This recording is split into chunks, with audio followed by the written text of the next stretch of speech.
This is CBS Sports HQ Spotlight, and we have wonderful fantasy minds at our disposal, and we ask them questions about it all the time. Hashtag AskFFT on Twitter. Jackson asking the following question to our Dave Richard and Heath Cummings. In a PPR league where you can keep players for 3 years, how would you rank Amon-Ra, A.J. Brown, and Garrett Wilson? Debating these three for my first-round pick. Wouldn't you know it? We've got Dave, we've got Heath here. Dave, what do you think? Took a big breath there. Yeah, because it's a close call between all three of these guys. But Garrett Wilson's the one that's got the most upside of the three. I love them all, but he's the one I would pick. Yeah, it's easily Wilson or St. Brown for me. I think either of those guys could be number 3 in Dynasty rankings as soon as like October. I'd lean Garrett Wilson as well. Yeah, he's so much fun to watch. Do you answer every single one of the questions with that hashtag? I try to. On Sundays, I usually thousands. do. There's at least a dozen. More than that. All right, so that's Ask FFT. If you have any questions, use that hashtag. Heath, I know you're in the middle of 4 drafts as we speak. We keep thinking maybe you guys are going to come on and not be in the middle of a draft. I've got none. Your computer's closed. Apparently, I'm good. an underachiever. Heath is paying attention to 4 right now. That's okay, though.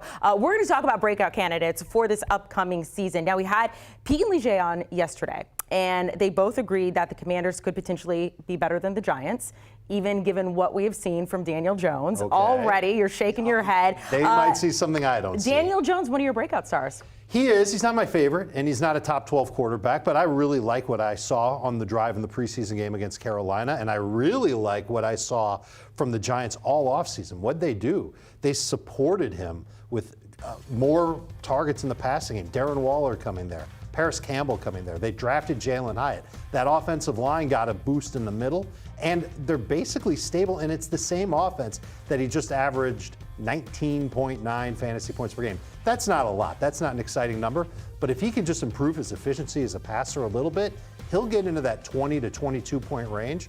Someone that's going to get drafted in every single league, but not somebody who should be a top 10 or top 12 quarterback.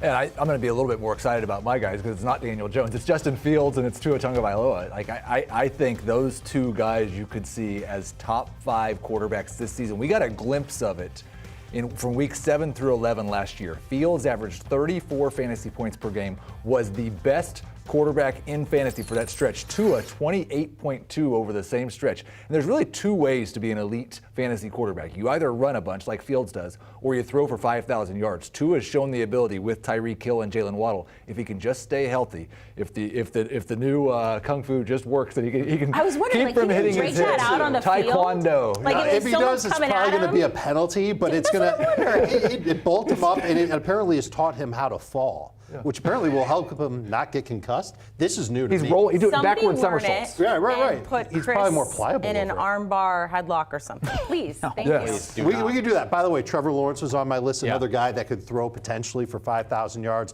Look at what the Jaguars did by adding Calvin Ridley. Finished last season about 22.5 fantasy points per game in his last 7. I think he could end up being around 24, 25 fantasy points. And how do you guys, the breakout moniker that you're using, what's the definition for how you would consider a breakout? For me, it's a player that's going to have a career year, or maybe the second best year of their career, like really sky-high numbers. That's how I look at it. Absolutely a career year, but a career year that matters. Like, it is possible that Daniel Jones could have a career year and still finish the year as QB8, QB9. It wouldn't be quite as exciting. It wouldn't be a breakout then, but if Daniel Jones has a top 5 season, then he was absolutely a breakout. And that's why it makes sense for Justin Fields to be a breakout candidate. Fantasy managers last year that had him from week 5 on, they know how good of a year he had. Heath, I think, is saying that he could be even better, and I agree. Okay, let's move on to the running back position. Breakouts there, and Heath, there's a pretty obvious one in Minneapolis with Dalvin Cook out of town now. Yeah, both of these guys replacing veteran running backs who have moved on, but Alexander Mattison taking over that role for Dalvin Cook, and we saw what he did in the prior years when Dalvin Cook missed times. There's been only 3 times that Alexander Madison's played at least 50% of the snaps. In those 3 games, he's averaged 20 PPR fantasy points per game more than, and been over 100 yards in every single game.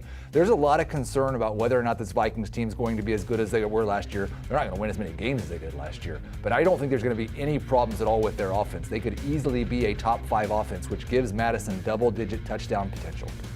We saw the upside for Dameon Pierce last year in Houston. When he played week 2 through week 13, He was awesome, almost 15 fantasy points per game. I think he gets over the hump. Remember, the new offensive coordinator in Houston came from San Francisco. This is that same type of running scheme that Kyle Shanahan's been using for years, and they like to use multiple guys. You will see Devin Singletary at times on the field.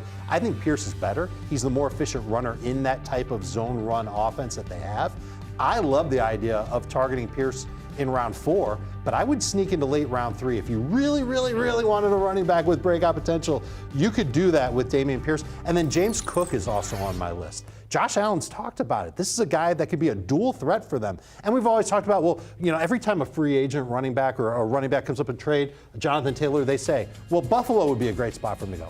I think Buffalo likes what they have in James Cook.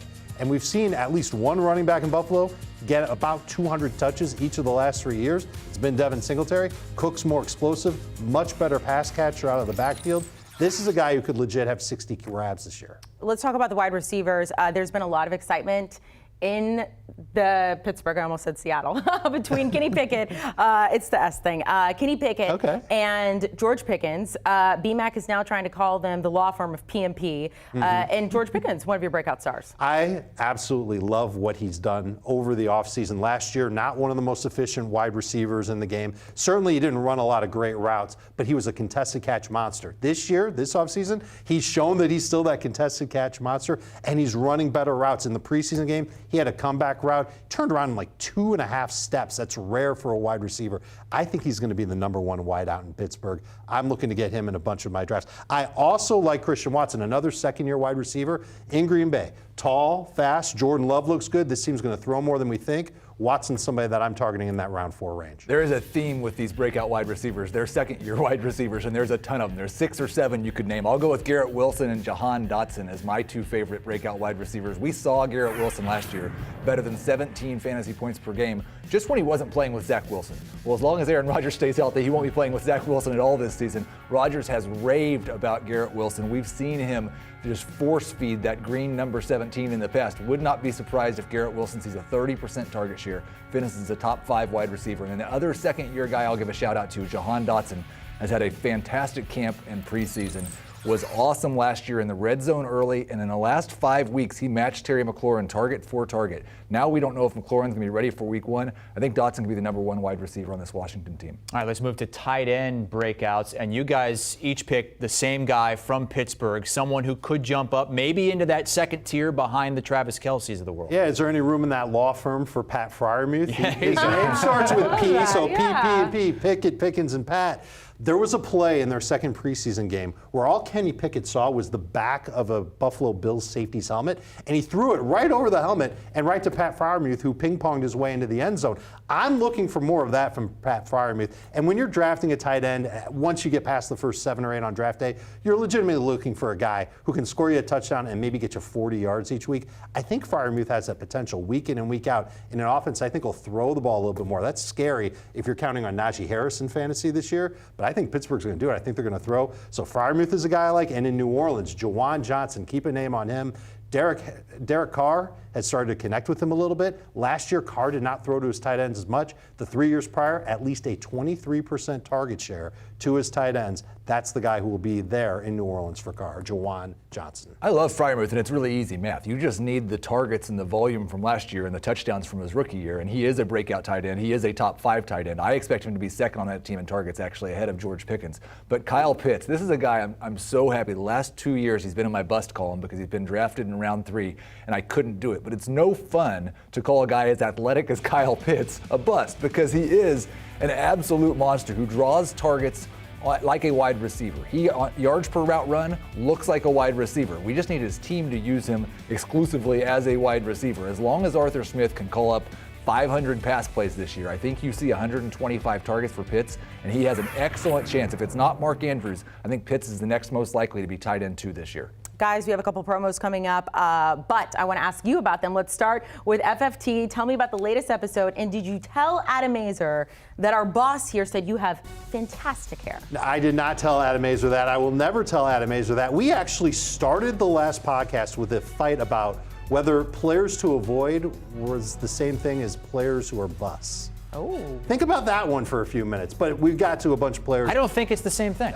You know what? Azer agrees with you. Heath and I disagree with you. So you're wrong. Okay, so you got to listen. a lot of players on that podcast that fantasy managers should stay away from. And then you see it on the screen, August 30th from 4 p.m. to 10 p.m. We are raising money for St. Jude Children's Research Hospital. It's our annual Fantasy Football Today Draft-a-thon. Tons of great fantasy advice. Going to be right there on YouTube. All you have to do is search and subscribe to Fantasy Football Today.